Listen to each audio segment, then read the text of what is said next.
ടെലവീവിൽ നിന്നുള്ള റിപ്പോർട്ടുകൾ വ്യക്തമാക്കുന്നത് ഗാസയെ ആക്രമിച്ച് പിടിച്ചെടുക്കാനുള്ള അന്യായമായ നീക്കത്തെ ചൊല്ലി ഇസ്രായേൽ പ്രധാനമന്ത്രി ബെഞ്ചമിൻ നെതന്യാഹുവും IDF മേധാവി ഇയാൽ സെമീറും തമ്മിൽ രൂക്ഷമായ തർക്കങ്ങൾ ഉടലെടുത്തിരിക്കുന്നു. ഈ സംഘർഷം ഇസ്രായേലിൻ്റെ ആഭ്യന്തര രാഷ്ട്രീയത്തിലും സൈനിക തന്ത്രങ്ങളിലും വലിയ ആഘാതം സൃഷ്ടിക്കുന്നതാണ്.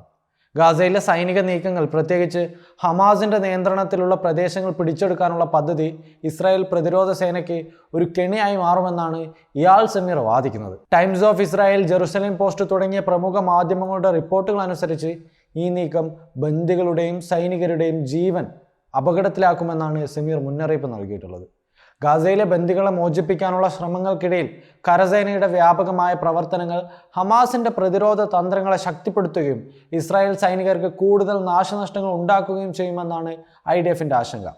ഈ അഭിപ്രായ വ്യത്യാസങ്ങൾക്കിടയിൽ സംഘർഷത്തിൻ്റെ തീവ്രത വർദ്ധിപ്പിച്ചുകൊണ്ട് പ്രധാനമന്ത്രി ബെഞ്ചമിൻ നെതന്യാഹുവിൻ്റെ മകൻ യാർ നെതന്യാഹു ഇയാൽ സെമീറിനെതിരെ രൂക്ഷ വിമർശനങ്ങളുമായി രംഗത്തെത്തി. യാർ സോഷ്യൽ മീഡിയ പ്ലാറ്റ്ഫോമായ എക്സിൽ പോസ്റ്റ് ചെയ്ത ഒരു പ്രസ്താവനയിൽ സെമീറിനെ കലാപത്തിൻ്റെയും സൈനിക അട്ടിമറി ശ്രമത്തിൻ്റെയും മുഖ്യ സൂത്രധാരനായിട്ടാണ് ആരോപിച്ചത്. ഇയാൽ സെമീറിനെ IDF മേധാവിയായി നിയമിച്ചതിന് ഇസ്രായേൽ പ്രതിരോധ മന്ത്രി കാറ്റ്സിനെയും യാർ വിമർശിക്കുന്നുണ്ട്. ഈ ആരോപണങ്ങൾ ഇതിനോടകം സങ്കീർണമായ രാഷ്ട്രീയ സൈനിക സാഹചര്യത്തെ കൂടുതൽ വഷളാക്കിയിരിക്കുകയാണ്. എന്നാൽ ഈ ആരോപണങ്ങളെ ഇയാൽ സെമീർ ശക്തമായി നിഷേധിക്കുകയും ചെയ്യുന്നുണ്ട്. ടൈംസ് ഓഫ് ഇസ്രായേലിൻ്റെ റിപ്പോർട്ട് അനുസരിച്ച് ഒരു ഉന്നതതല യോഗത്തിനിടെ സെമീർ നെതന്യാഹുവുമായി തർക്കത്തിലേർപ്പെട്ടുവെന്നും, എന്തിനാണ് നിങ്ങൾ എന്നെ ആക്രമിക്കുന്നത്, അതും ഒരു യുദ്ധത്തിൻ്റെ മധ്യത്തിൽ എനിക്കെതിരെ സംസാരിക്കുന്നു എന്നുള്ള ചോദ്യങ്ങൾ ഉയർത്തിയതായും പറയപ്പെടുന്നു. ഇതിനോട് പ്രതികരിച്ച നെതന്യാഹു മാധ്യമങ്ങളിലൂടെ രാജ്യഭീഷണി മുഴക്കുന്നത് അവസാനിപ്പിക്കണമെന്നും, ഞങ്ങൾ നിങ്ങളുടെ പദ്ധതികൾ അംഗീകരിക്കാത്തപ്പോൾ ഓരോ തവണയും രാജിവെക്കുമെന്ന് ഭീഷണിപ്പെടുത്തുന്നത് അംഗീകരിക്കാനാവില്ലെന്നുള്ള മറുപടിയായിരുന്നു നൽകിയത്. തൻ്റെ മകൻ യാറിൻ്റെ ആരോപണങ്ങളെ നെതന്യാഹു ന്യായീകരിക്കുകയും ചെയ്യുന്നുണ്ട്. ഗാസ പിടിച്ചെടുക്കാനുള്ള പദ്ധതിയെ എതിർക്കുകയാണെങ്കിൽ സെമീറിനെ രാജിവെച്ച് പോകാമെന്നാണ് നെതന്യാഹുവിൻ്റെ ഓഫീസ് വ്യക്തമാക്കിയിട്ടുള്ളത്.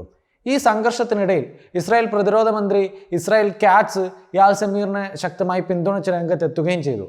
കാറ്റ്സ് സെമീറിൻ്റെ നേതൃത്വത്തിൽ IDF കൈവരിച്ച പല നേട്ടങ്ങളെയും വിശദീകരിക്കുന്നുണ്ട്. Lebanon, Syria, west bank, Gaza, മറ്റ് മേഖലകൾ എന്നിവിടങ്ങളിൽ IDF കരുത്തോടെയും സർവ്വസജ്ജമായും പ്രവർത്തിച്ചതും, ഇറാനെതിരെ വിജയകരമായ ഒരു ആക്രമണത്തിന് സെമീർ നമ്മളെ സഹായിച്ചുവെന്നും, അനുയോജ്യമായ വേദിയിൽ തൻ്റെ നിലപാട് പ്രകടിപ്പിക്കുക എന്നത് IDF മേധാവിയുടെ അവകാശവും കടമയുമാണ്.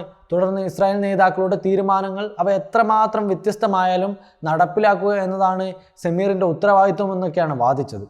ഇതുവരെ അങ്ങനെ തന്നെയാണ് സംഭവിച്ചതെന്നും കാറ്റ്സ് കൃത്യമായി വ്യക്തമാക്കുന്നുണ്ട്. ഹാരിസിൻ്റെ റിപ്പോർട്ടുകൾ അനുസരിച്ച് ഗാസയിലെ സൈനിക നീക്കങ്ങൾക്കെതിരെ IDFൻ്റെ മറ്റു ഉന്നത ഉദ്യോഗസ്ഥരും ആശങ്ക പ്രകടിപ്പിച്ചിട്ടുണ്ട്. ബന്ദികളെ മോചിപ്പിക്കാനുള്ള ശ്രമങ്ങൾ ഹമാസിൻ്റെ ഗറില്ല തന്ത്രങ്ങളാൽ സങ്കീർണമാകുമെന്നും, ഇത് ഇസ്രായേൽ സൈന്യത്തിൻ്റെ ശക്തിയെ ദുർബലപ്പെടുത്തുമെന്നും മുന്നറിയിപ്പ് നൽകുന്നുണ്ട്. അതേസമയം നെതന്യാഹുവിൻ്റെ ഓഫീസ് ഗാസയിലെ ഹമാസിൻ്റെ സ്വാധീനം അവസാനിപ്പിക്കണമെന്നുള്ള ഒരു നിലപാടിൽ തന്നെയാണുള്ളത്. ഈ സംഘർഷം ഇസ്രായേലിൻ്റെ ആഭ്യന്തര രാഷ്ട്രീയത്തിലും സൈനിക തന്ത്രങ്ങളിലും വലിയ പ്രത്യാഘാതങ്ങൾ ഉണ്ടാക്കും. നെതന്യാഹുവിൻ്റെ നേതൃത്വത്തിനെതിരെ, പ്രത്യേകിച്ച് അദ്ദേഹത്തിൻ്റെ മകൻ്റെ വിവാദ പ്രസ്താവനകൾ രാജ്യത്തിൻ്റെ ഐക്യത്തിന് വെല്ലുവിളിയായിട്ടുണ്ട്.